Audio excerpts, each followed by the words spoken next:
Olá, aqui é o professor Lauro Sacomano, da disciplina ITM-J3, do Instituto Federal de São Paulo, campus de São Paulo, Departamento de Elétrica. E nós vamos, neste vídeo, ver a solução de um exercício de um circuito magnético simples com duplo entreferro.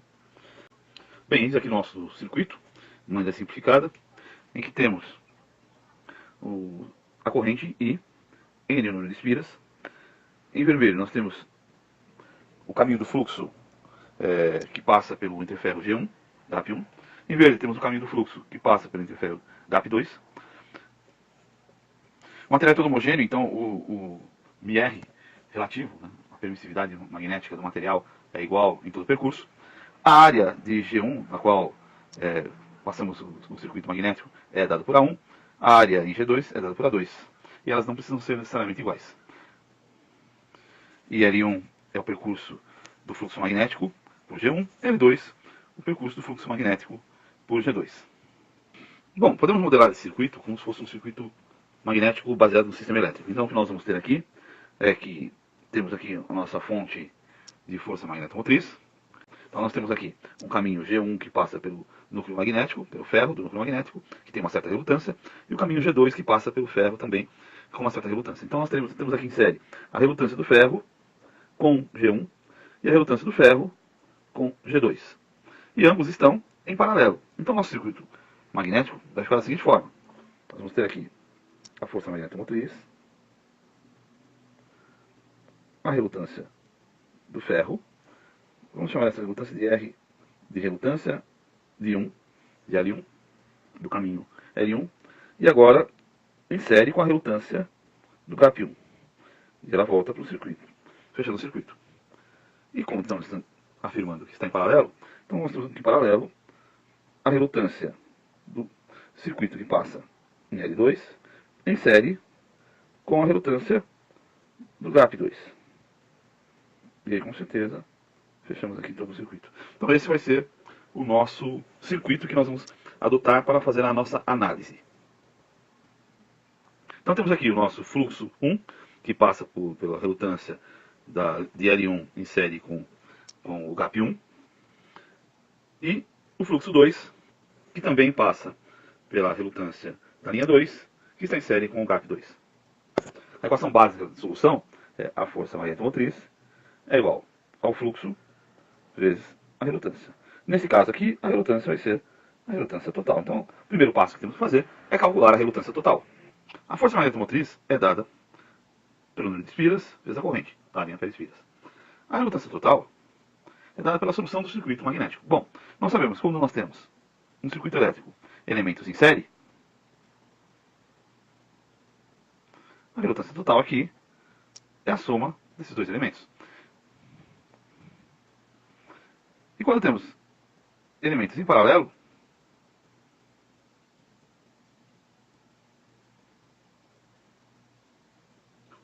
é o inverso da relação, né? 1 sobre R de L mais 1 sobre R de G. Que nesse caso vai ficar R de L vezes R de G, R de G mais R de L, só que o inverso de tudo isso. O que resulta, a bem conhecido, multiplica os valores no numerador, divide pela soma no denominador. Portanto, no caso, nós vamos ter a seguinte situação. Vamos chamar de relutância 1, ação série de RL1 mais relutância em G1. E relutância 2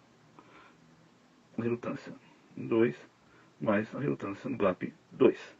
Dessa forma, a relutância total, chama de total, vai ser igual a relutância 1 vezes a relutância de 2, dividido pela soma das relutâncias.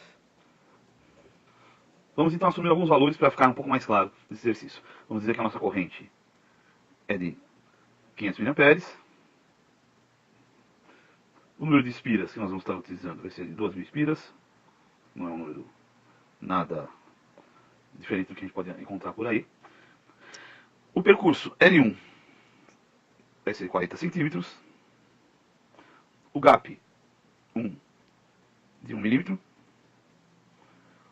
O percurso L2 de 50 centímetros, o gap 2 de meio milímetro, então temos gaps com valores diferentes, e vamos assumir que a área 1 vai ser igual à área 2, 25 centímetros quadrados.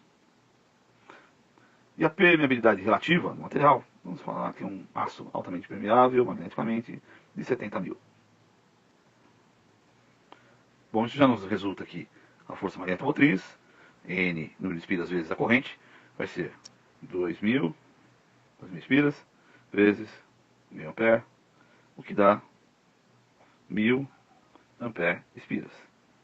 Ou seja, cada espira está contribuindo com 500 miliamperes e a força magnetomotriz é a soma de todas essas contribuições de correntes por espira. Para o cálculo de relutância, nós vamos lembrar, né, que a relutância é igual ao inverso da permeabilidade, diretamente proporcional ao comprimento da dimensão da qual passa o fluxo, inversamente proporcional à área do núcleo, do ferro ou do gap na qual passa o fluxo. E lembrando que esse μ aqui, eu tenho que considerar, quando estou trabalhando no ferro ou no núcleo, aço, ferro ou qualquer material, seria o μ relativo vezes o μ do sistema invasivo. E esse μ vazio é o famoso 4π 10 a menos 7 ampere espira sobre Weber. Esta é a dimensão da relutância. Nos casos, agora, para ficar um pouco mais preciso, nós vamos descontar o gap das dimensões dos circuitos L1 e L2. Ou seja, vamos zerar 1 milímetro de L1 e meio milímetro de L2. Não vai dar muita diferença, mas para aumentar a precisão. Fazendo as contas, nós vamos ter os seguintes valores. Para L1, nós vamos ter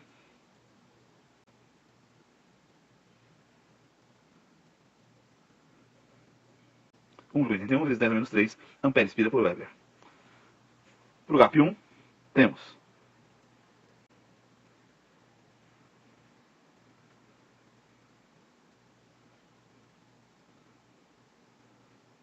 3,18 vezes 10 a quinta Weber. Aqui é positivo. Vamos apagar aqui, fica melhor.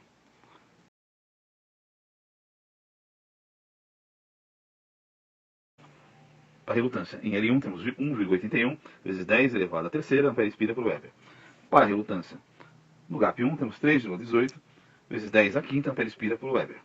Esses dois aqui, somados, fazem a nossa relutância 1. A relutância em L2 fica 2,27 vezes 10 a terceira ampere espira por Weber. E no gap 2, a relutância vai ficar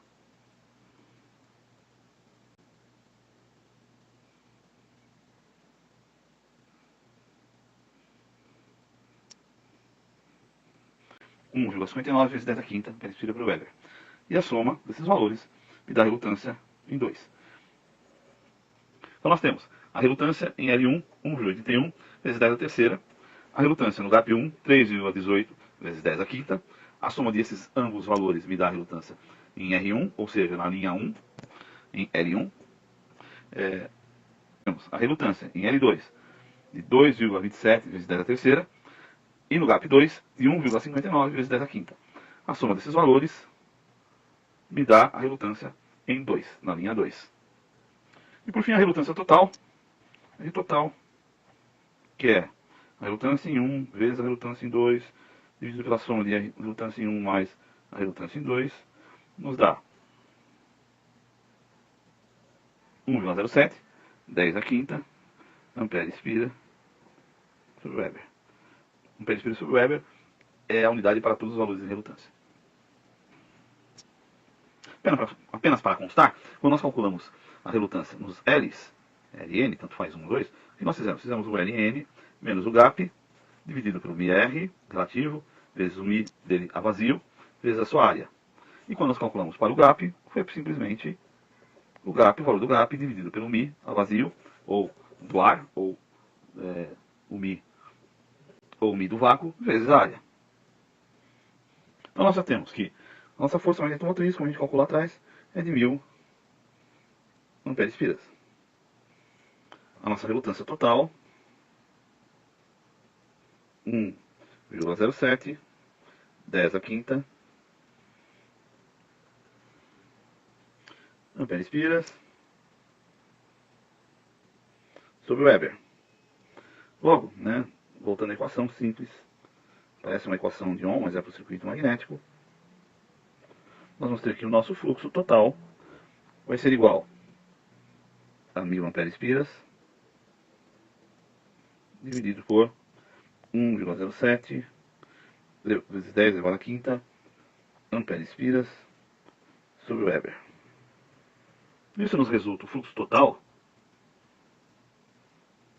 de 9,32 vezes 10 a menos 3 Weber, ou 9,32 mWeber. Podemos ainda calcular o fluxo em cada uma das linhas da relutância de L1 com o gap 1 e da relutância em L2 com o gap 2. Fica sendo para L1 e o gap 1. Nós vamos ter a relutância. Vou chamar aqui de Φ1. Então temos que a força magnetomotriz, que vai atuar em R, na relutância 1 mais no gap 1. Isso vai resultar 3,12, 10 a menos 3 Weber. E em L2, com o gap 2, nós vamos chamar de fluxo 2, a força magnetomotriz, que é 1, de L2 mais o gap 2. Isso nos resulta 6,19, 10 a menos 3 Weber.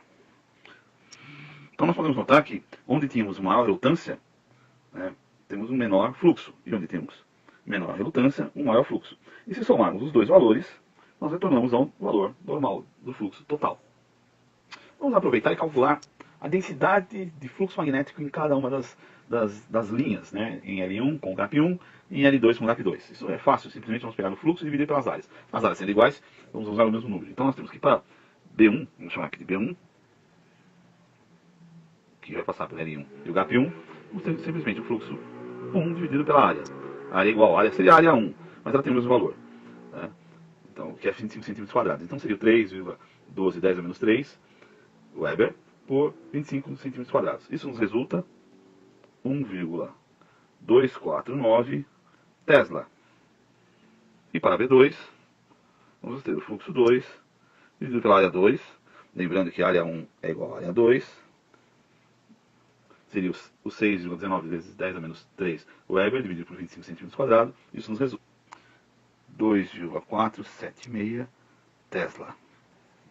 Então agora a gente consegue então ter uma visão geral do número de linhas em cada um dos percursos. Isso nos confere a completa caracterização do circuito inicial. Então temos o cálculo de todos os fluxos, do fluxo para cada circuito, ou seja, melhor dizendo, o fluxo para cada uma das linhas, com os seus gaps, né?